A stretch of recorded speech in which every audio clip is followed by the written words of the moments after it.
Class कैसे बेटा आप सब? मैथमेटिक्स यूनिट नंबर 6 हम स्टार्ट कर रहे हैं, बेसिक स्टैटिक्स। इसमें हमने क्या डिस्कस किया? Information handling. ठीक है, कि इन्फॉर्मेशन को इस वे में हमने हैंडल करना है कि हमें व्यू करना, हमें एनालाइज करना, उसको समराइज करना, ठीक है, उसको अंडरस्टैंड करना क्या हो जाए, ईजी हो जाए। 6.1 हमारी कंप्लीट हुई। इसमें हमने कुछ मेथड्स को, कुछ चीज़ों को डिस्कस किया। फ्रीक्वेंसी डिस्ट्रीब्यूशन को हमने देखा, ठीक है, इंटरवल्स को, उसके अलावा डिस्क्रीट फ्रीक्वेंसी डिस्ट्रीब्यूशन देखा, कंटिन्यूस फ्रीक्वेंसी डिस्ट्रीब्यूशन को डिस्कस किया। 6.2 में जब हम आए वहाँ पे हमने किस कॉन्सेप्ट्स को देखा? हमने अर्थमेटिक मीन को डिस्कस किया, हमने मीडियन को डिस्कस किया, हमने मोड को डिस्कस किया। ठीक है, क्वेश्चन नंबर 3 और क्वेश्चन नंबर 7 आपका कंप्लीट हो चुका है। क्वेश्चन नंबर 11 की साइड पे चलते हैं। क्वेश्चन नंबर 11 में आपको वो क्या बता रहे हैं कि एक फैमिली है जो क्या गई, वेकेशन ट्रिप पे गई। ठीक है, वो किसी ट्रिप पे गए, किसी भी सिटी में ट्रिप पे गए, तो वहाँ उन्होंने क्या किया? पेट्रोल लिया। ठीक है, 21.3 लीटर पेट्रोल लिया और 1 लीटर की प्राइस क्या थी? 39.90। ठीक है, उन्होंने इतने लीटर पेट्रोल लिया और 1 लीटर की प्राइस कितनी थी? 39.90। ठीक है, थोड़ा वो आगे उन्होंने जब जाके कहीं और स्टे किया, वहाँ से जब उन्होंने पेट्रोल लिया तो वो कितना था? 18.7 लीटर। ठीक है, इतना पेट्रोल लिया उन्होंने और 1 लीटर की प्राइस कितनी थी? 42.90। ठीक है, फिर आगे वो थोड़ा सा उन्होंने जब स्टे वगैरह किया या किसी और जगह गए तो उस एरिया में, उस रीजन में उन्होंने पेट्रोल लिया 23.5 लीटर और वहां 1 लीटर की प्राइस कितनी थी? 40.90। ठीक है, तो क्या हुआ? जो फैमिली थी जब वो वेकेशन ट्रिप पे गई तो उन्होंने 3 जगह पे जब स्टे किया तो 3 जगह से जब उन्होंने पेट्रोल लिया तो तीनों जगह से उन्होंने डिफरेंट क्वांटिटीज में, डिफरेंट अमाउंट में पेट्रोल लिया और डिफरेंट ही उनकी प्राइसेस थी पर लीटर के हिसाब से। ठीक है, यहाँ पे किसी एरिया में यहाँ 39 पर लीटर दे रहे थे, किसी में 42.90 1 लीटर की प्राइस थी, किसी में क्या था? 40.90 इतनी प्राइस थी। ठीक है, पेट्रोल ले लिया उन्होंने, प्राइजेज अपनी वो पे कर दी। ठीक है, अब आगे जो बात आपसे कही गई है वो क्या कहा गया कि आपने मीन वैल्यू फाइंड करनी है, मीन फाइंड करना है पर लीटर। ठीक है, यानी कि मीन की बात आ गई और मीन हम क्या है क्वेश्चन नंबर 3 में डिस्कस कर चुके हैं कि मीन आपने कैसे निकालना है। अर्थमेटिक मीन कहा जाए, एवरेज कहा जाए, मीन कहा जाए, तो वो तीनों क्या होती हैं? एक ही बात होती हैं। तो इसको दोबारा डिस्कस कर लेते हैं, रिपीट कर लेते हैं, रिवाइज कर लेते हैं कि अर्थमेटिक मीन हमारे पास क्या था कि ये एक ऐसी मेजरमेंट होती है जो क्या डिटरमाइन करती है? किसी भी वेरिएबल की वैल्यू को स्टडी करके डिटरमाइन करना है कैसे कि डिवाइडेड ऑल द वैल्यूज या sum of all values of the variable by total number of values. ठीक है, कैसे sum of all observation divided by number of observation. ठीक है, कि हमारे पास जितनी वैल्यूज हैं जब उनका सम ले लिया जाए और उसको किस पे डिवाइड कर दिया जाए? नंबर ऑफ वैल्यूज पे, टोटल नंबर ऑफ वेरिएबल्स या टोटल नंबर ऑफ ऑब्जर्वेशन पे, तो हमारे पास क्या आता है? मीन आता है, जिसे एक्स बार से हम शो करते हैं, रिप्रेजेंट करते हैं। ठीक है, अब हमारे पास हमने आगे थोड़ा सा डिस्कस किया कि ये जो हमारे पास सिंबॉलिकली जब इसको रिप्रेजेंट किया जाता है तो हम कैसे शो करते हैं? Summation x over n। ठीक है, समेशन हमारे पास क्या था? एक ग्रीक लेटर था जिसको हम समेशन भी कहते हैं, सिग्मा भी कहते हैं। ये एक नोटेशन है जो किसको रिप्रेजेंट करती है? सम को रिप्रेजेंट करती है। ठीक है, उसके बाद हमने कहा कि एक डायरेक्ट मेथड होता है, एक इनडायरेक्ट मेथड होता है, लेकिन आपके इस चैप्टर में हमने डायरेक्ट मेथड को यूज़ करना है तो इसलिए हम उसकी आगे क्लासिफिकेशन में नहीं गए, जस्ट हमने सब नेम आपको एक दफ़ा डिस्कस कर लिए। ठीक है, तो डायरेक्ट मेथड में हमारे पास क्या होता है? एक अनग्रुप के लिए फॉर्मूला होता है, एक ग्रुप के लिए फॉर्मूला होता है। अनग्रुप में हमने कहा था कि ऐसा डाटा जो अनअरेंज हो, जो रैंडम डाटा हो, लिस्ट की फॉर्म में डाटा हो, उसको अनअरेंज डाटा भी कहते हैं, उसको अनग्रुप डाटा भी कहते हैं। तो उसके लिए हमारे पास क्या फॉर्मूला था? X bar equal to summation x over n. ठीक है, और एक हमारे पास क्या होता है? ग्रुप डाटा होता है, यानी ऐसा डाटा जो आपको टेबल की फॉर्म में दे दिया जाता है, data present in the form of frequency distribution. Frequency distribution की टेबल के फॉर्म में जब आपको डाटा प्रेजेंट कर दिया जाता है, दे दिया जाता है, तो उसको क्या कहते हैं? ग्रुप डाटा कहते हैं। उसका फार्मूला क्या था? हमने देखा x bar equal to summation f x over, हमारे पास समेशन एफ था। ठीक है, एफ हमारे पास क्या था? हमने इसको डिस्कस किया कि एफ हमारे पास होता है फ्रीक्वेंसी। आपने फ्रीक्वेंसी डिस्ट्रीब्यूशन के जब टेबल बनाए तो उसमें आपने चेक किया मेन हमारे पास कॉलम कौन सा था? फ्रीक्वेंसी का था ना।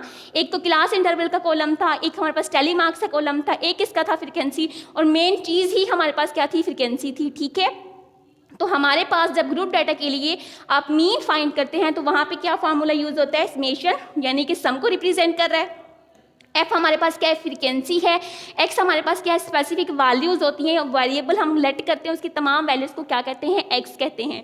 और नीचे समेशन एफ का क्या मतलब था कि हमारे पास एफ कॉलम की, यानी आपकी फ्रीक्वेंसी या एफ कॉलम की तमाम वैल्यूज का सम उनको ऐड करके उनका टोटल ले लेना आपने। ठीक है, तो ये हमारे पास था ग्रुप डाटा के लिए फार्मूला।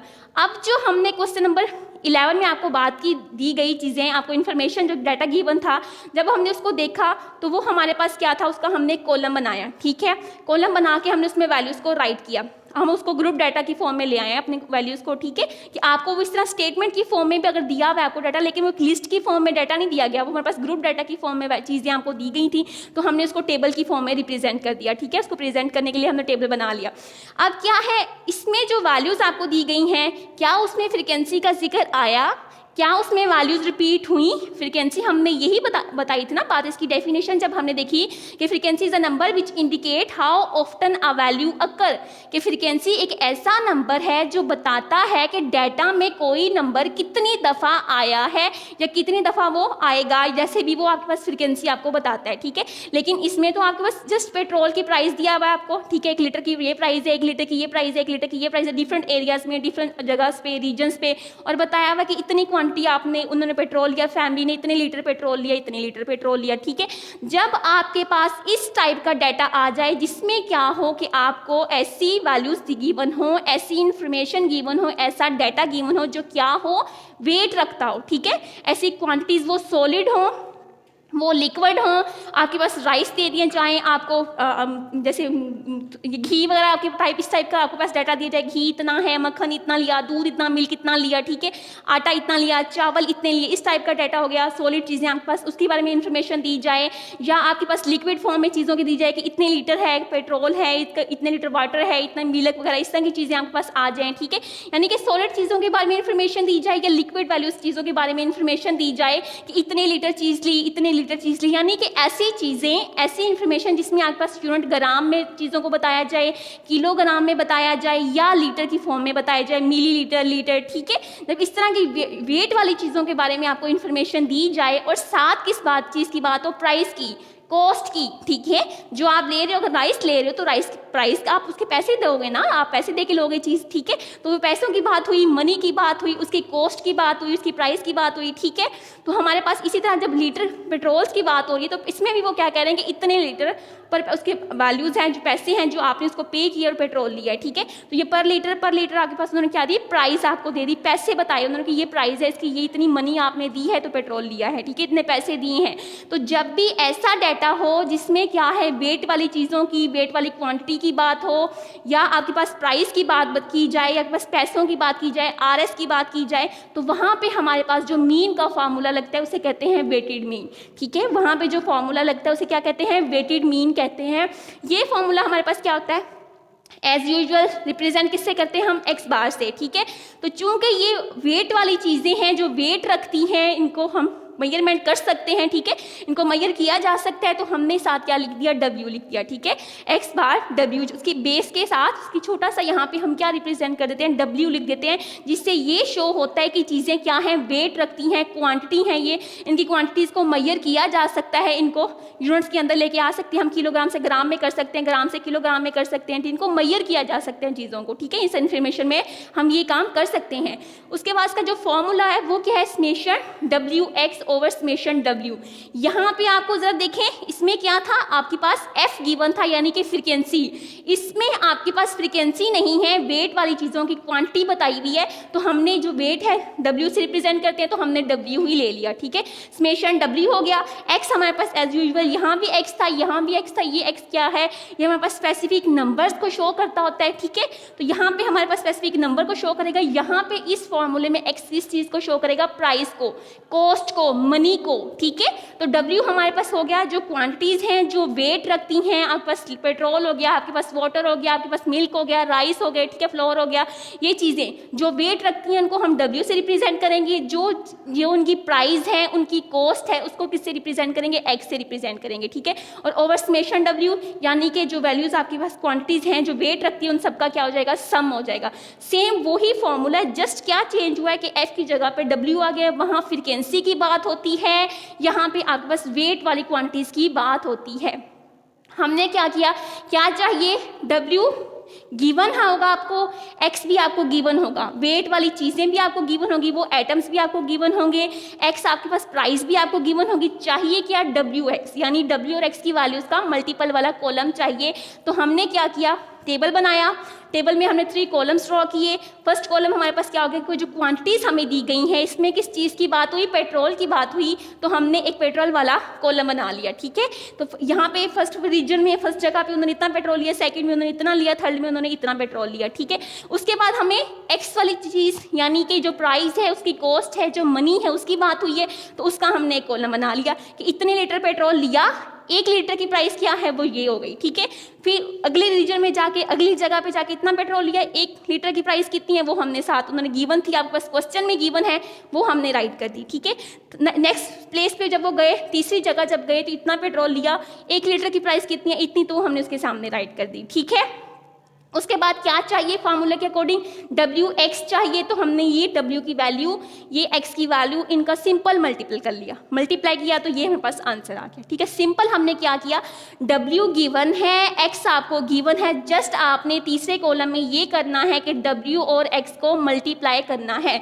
जब मल्टीप्लाई किया तो ये वैल्यू आ गई। इसी तरह हमने 18.7 को मल्टीप्लाई किया 42.90 के साथ, तो हमारे पास ये वैल्यू आ गई। सिमिलरली हमने इन दोनों को मल्टीप्लाई किया, तो ये थर्ड कॉलम में हमारे पास इसका आंसर भी आ गया। ठीक है, तो Wx की वैल्यू आ गई। चाहिए क्या, समेशन Wx यानी कि Wx वाले कॉलम का टोटल चाहिए, उस कॉलम में जो वैल्यूज हैं उनका सम चाहिए। तो हमने इन तमाम वैल्यूज को क्या किया, ऐड किया, ऐड करके ये हमारे पास आंसर आ गया। ठीक है, इन सबको सम कर लिया, इसको हमने ऐड किया, सम लिया, टोटल किया, तो ये आंसर आ गया। उसके बाद नेक्स्ट क्या चाहिए, समेशन W यानी W वाला जो कॉलम है उसमें जितनी वैल्यूज हैं उन सबका सम चाहिए, टोटल चाहिए। तो इन तीनों को जब हमने ऐड किया तो ये हमारे पास आंसर आ गया। ठीक है, अब फार्मूला हमने राइट किया, उसके अकॉर्डिंग वैल्यूज हम निकाल चुके हैं, जस्ट हमने पुट की, पुटिंग करने के बाद समेशन Wx की वैल्यू पुटिंग की, समेशन W की वैल्यू पुट की हमने,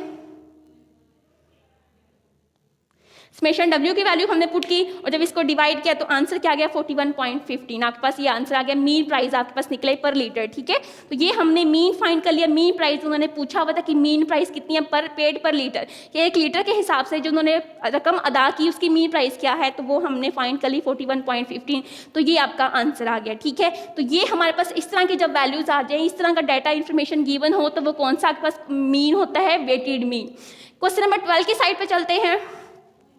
इसमें आपके पास क्या दिया हुआ, उन्होंने कहा 3 इयर्स मूविंग एवरेज फाइंड करें। ठीक है, आपके पास एवरेज 3 इयर्स मूविंग की बात की गई है, और क्या है, आपको ईयर्स भी गिवन है, आपको वैल्यूज भी गिवन है, टेबल की फॉर्म में डाटा गिवन है। सबसे पहले तो ये देखा हमने कि टेबल जो फॉर्म डाटा है वो ग्रुप्ड है, अनग्रुप्ड है। तो हमें पता है कि जो डाटा फ्रीक्वेंसी डिस्ट्रीब्यूशन की फॉर्म में प्रेजेंट किया जाता है उसको क्या कहते हैं, ग्रुप डाटा।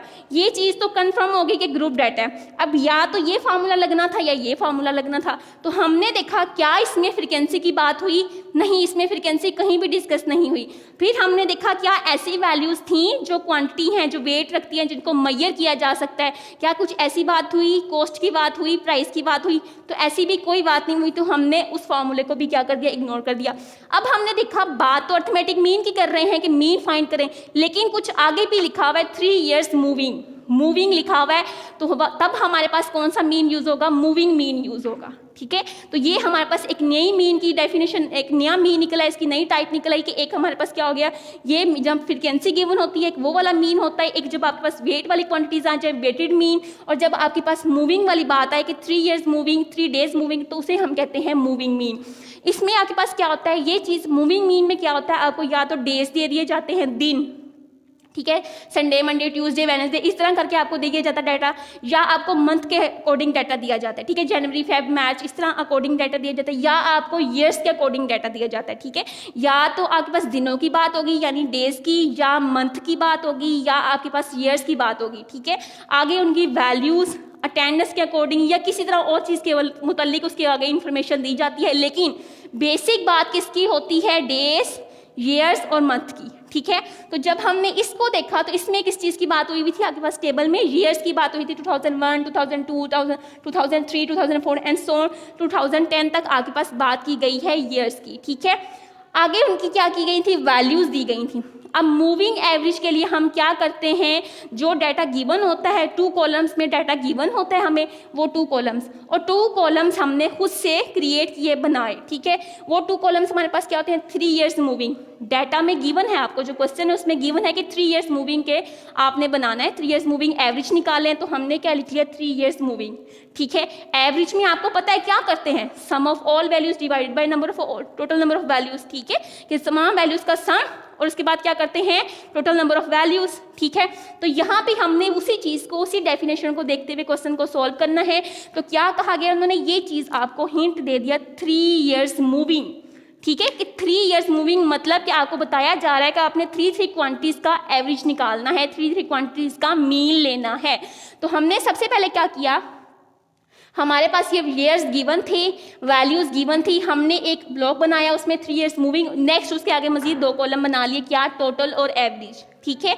आप इसको एक दफ़ा कर लें तब भी ठीक है, एक ही बना ले कॉलम तब भी ठीक है। तो हमने इसको आगे 2 पोर्शंस में डिवाइड कर दिया, टोटल बना लिया और एवरेज में कर लिया, ठीक है। क्या करना है, 3 इयर्स मूविंग मतलब sum of all values divided by number of values. 3 की बात हुई तो हमने पहली 3 वैल्यूज को, जो पहली 3 वैल्यूज थी हमारे पास, उसको हमने क्या किया, ऐड कर लिया, ठीक है। 102 + 108 + 130 130 कर लिया, इन तीनों को ऐड किया, तो जो आपके पास आंसर आएगा उसको हमने यहाँ राइट किया 340। अब एक बात हम देखें कि यहाँ पे मैंने इन ब्लॉक्स को खाली छोड़ दिया, ब्लैंक छोड़ दिया, एक लाइन्स लगा दी हैं मैंने, इनको खाली, इसमें कोई वैल्यूज नहीं लिखी।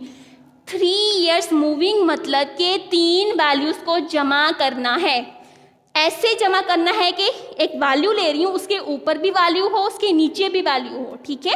3 वैल्यूज को जमा करना है, जो मिड वाली वैल्यू उसके ऊपर भी वैल्यू हो, उसके नीचे वैल्यू हो। जब मैं 102 को लेती हूँ, क्या इसके ऊपर कोई वैल्यू है, क्या इसके नीचे वैल्यू कोई है, नीचे वैल्यू है लेकिन ऊपर वैल्यू नहीं है, तो इसका मतलब है कि 102 की वैल्यू, इसकी जो ब्लॉक है टोटल का और एवरेज का, वो क्या कर दूंगी, खत्म कर दूंगी, उसको मैं ब्लैंक छोड़ दूंगी, इसमें कुछ नहीं लिखूंगी, ठीक है।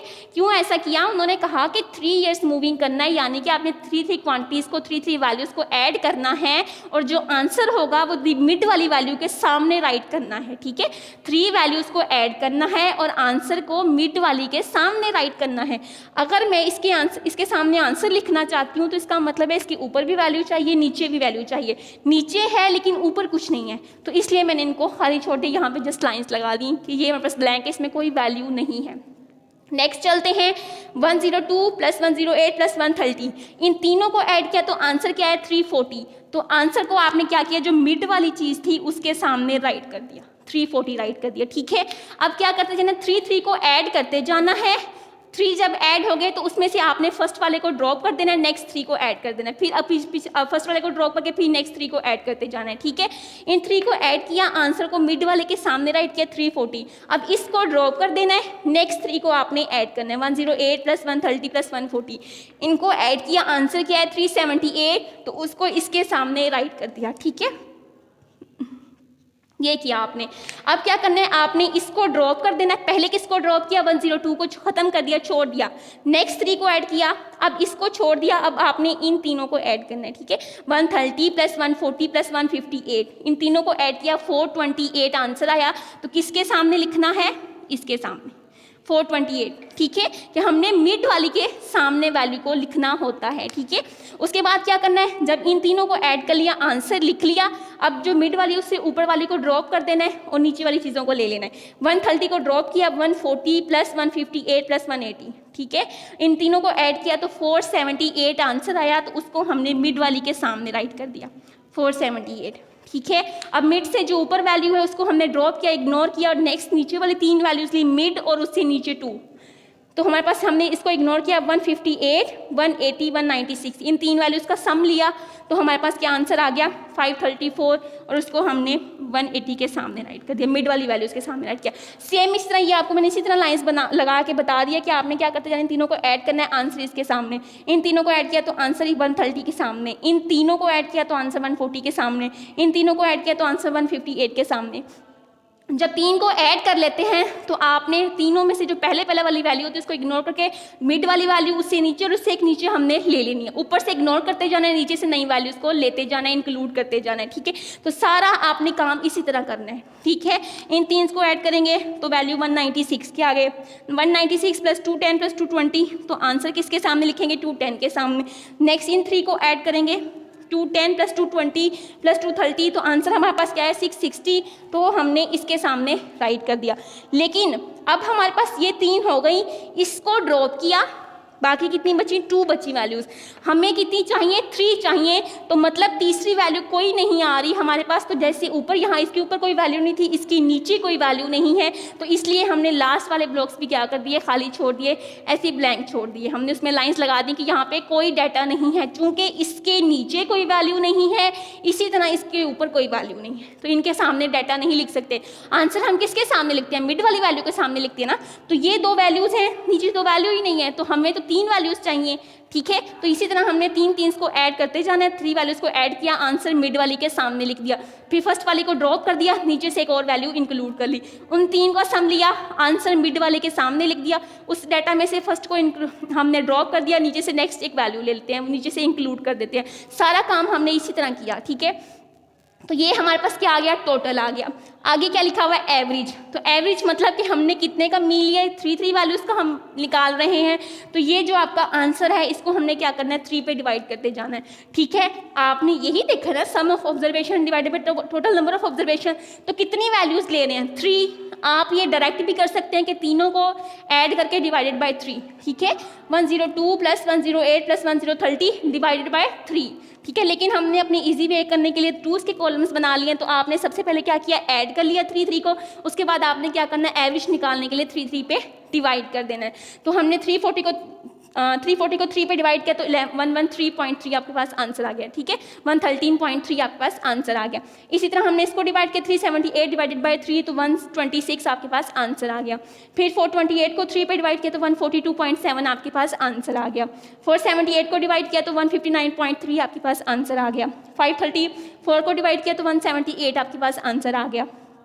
586 को किया तो 195.3 आपके पास आंसर आ गया, ठीक है। इन सबको आपने क्या किया, 3 पे डिवाइड करते गए, तो ये आपके पास आंसर निकला। तो ये हमारे पास क्या था, मूविंग मीन था। सिंपल सा आपके पास क्वेश्चन था, जस्ट आपने क्या किया, 2 कॉलम्स गिवन थे, आपने 2 कॉलम्स और बनाए, ठीक है। 3 इयर्स मूविंग की बात की गई है, तो हमने 3 वैल्यूज़ को क्या किया, ऐड किया, उनका टोटल निकाल लिया ऐड करके, ठीक है। फर्स्ट को ड्रॉप करते गए, नीचे से नई वैल्यू इंक्लूड करते गए, ठीक है। पहली को इग्नोर करते जाना है, नीचे से एक और नई वैल्यू ऐड करते जाना है, और जो आंसर होगा वो हमेशा मिड वाली, दरमियान वाली वैल्यू के सामने राइट करना है, ठीक है। तो इसलिए ये मैंने मार्क भी कर दिए ताकि आपके ईजी रहे कि हमने इन 3 को जब ऐड किया तो आंसर इसके सामने राइट किया, इन 3 को जब किया तो आंसर इसके सामने राइट कर दिया, ठीक है। उसके बाद हमने जब टोटल निकाल लिया, एवरेज कैसे निकाल लिया कि उसी आंसर को 3 वैल्यूज़ को जमा किया है तो 3 पे ही डिवाइड करेंगे। 3 वैल्यूज़ को ऐड किया है तो 3 पे ही डिवाइड करेंगे। तो जब उसको 3 पे डिवाइड करते गए तो एवरेज भी हमारे पास निकला है। तो ये हमारे पास क्या हो गया, 3 इयर्स मूविंग। इसी तरह अगर 3 डेज़ की बात की जाती तो यहाँ पे क्या गिवन होता, आपको डेज गिवन होता। 3 मंथ्स की बात की जाती, यहाँ पे क्या गिवन होता, मंथ्स गिवन होता। वैल्यूज़ बेशक यही होती, आपने बाकी सारा काम भी ऐसे ही करना था, ठीक है। तो आपके पास जब डाटा इस फॉर्म में गिवन हो, जिसमें डेज की बात की जाए, जिसमें मंथ की बात की जाए, जिसमें ईयर्स की बात की जाए, तो वो आपके पास कौन से मीन होता है, मूविंग मीन होता है। साथ आपको ये इन्फॉर्मेशन गिवन होती है कि 3 इयर्स 3 डेज 3 आपके पास 3 मंथ्स हो गए, ठीक है। तो आपके पास ये इन्फॉर्मेशन भी गिवन होती है, ये इन्फॉर्मेशन भी आपके पास गिवन होती है। आपने जस्ट ये 2 कॉलम्स बनाने होते हैं, क्रिएट करने होते हैं, ड्रॉ करने होते हैं, ठीक है। एक बात और याद रखें, इसमें जो आपको ईयर्स मूविंग की बात की जाती है, ईयर्स या मंथ या डेज की, उसमें मोस्टली ज़्यादातर नंबर्स जो होते हैं वो ऑड नंबर्स होते हैं, ठीक है। मोस्टली जो यूज़ होता है वो 3 इयर्स की बात की जाती है, 3 डेज़ या 3 मंथ की, 5 डेज 5 मंथ या 5 ईयर्स की। मोस्टली ये 2 नंबर्स या होते हैं। इवन नंबर्स तो कभी नहीं होते, ऑड नंबर्स ही होते हैं। ऑड में भी ज़्यादा 3 और 5 ही यूज़ होता है, मोस्टली बल्कि ज़्यादातर 3 ही यूज़ होता है। तो आपके पास जब 3 की बात की जाए, ईयर्स मंथ डेज की बात की जाए, तो आपने आंखें बंद करके आराम सुकून के साथ ये फॉर्मूला लगा लेना। इस वे में आपने इसको टेबल को ड्रॉ कर देना, क्रिएट कर लेना है, ठीक है। तो क्वेश्चन नंबर 11 और 12 आपका कंप्लीट हुआ। एक में हमने वेट मीन को डिस्कस कर लिया कि वेट मीन हमारे पास क्या होता है, ठीक है। वेटेड मीन को डिस्कस किया। एक में हमने किसको डिस्कस कर लिया, मूविंग मीन को, ठीक है। तो मीन हमारे पास क्या है वो भी हमने डेफिनेशन देख चुकी है, सिंबॉलिकली कैसे रिप्रेजेंट किया हमने वो भी चीज़ देख ली। तो ये हमारे पास 6.2 आपकी कंप्लीट हुई।